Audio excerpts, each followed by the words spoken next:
நீங்கள் த்ரில்லர் ஃபேனாக இருந்தீங்க அப்படின்னா கண்டிப்பாக வந்து இந்த படம் வந்து பார்த்தே ஆகணும். அப்படி என்னென்ன படம் அப்படின்னு கேட்டிங்கன்னா 2003 கொரியாவில் ரிலீஸ் ஆன மெமரிஸ் ஆஃப் மர்டர் இந்த படத்தை தான் சொல்கிறேன். ஆக்சுவலாக அந்த படம் வந்து பார்த்தீங்கன்னா ஒரு உண்மை சம்பவத்தை தழுவி தான் வந்து எடுக்கப்பட்டுச்சு. ஸோ படத்திலே வந்து பார்த்தீங்கன்னா நிறைய சீன்ஸ் வந்து பார்த்தீங்கன்னா எந்தவித காம்ப்ரமைஸ் இல்லாமல் அப்படியே ஓப்பனாக வந்து படம் எடுத்திருப்பாங்க.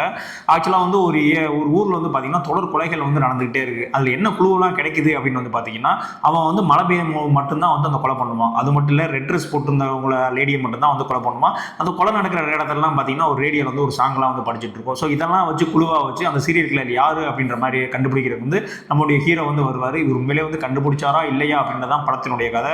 ஆக்சுவலாக நீங்கள் த்ரில்லர் ஃபேனாக இருந்தீங்க அப்படின்னா கண்டிப்பாக மஸ்ட் வாட்ச் படம் உங்களுக்கு இதை ட்ரை பண்ணுங்க. ஆனால் கொஞ்சம் ஸ்லோ பர்னிங்காக தான் போகும். கொரியன் படம் எல்லாமே வந்து ஸ்லோவாக தான் இருக்கும். ஸோ கொரியன் படம் பார்க்குறவங்களுக்கு கண்டிப்பாக அந்த படம் வந்து பிடிக்கும். அது மட்டும் இல்லை இந்த படத்தினுடைய கிளைமேக்ஸ் வந்து பார்த்தீங்கன்னா பங்கமாக இருக்கும். கண்டிப்பாக வந்து உங்களால் வந்து கணிக்கவே முடியாது. ஏன்னா அப்படி ஒரு கிளைமேக்ஸை கொடுத்துட்டீங்கன்னு. ஸோ அந்த அளவுக்கு ஒரு ஒர்த்தான தரமான படம் தான் வந்து இந்த மெமரிஸ் ஆஃப் மர்டர்.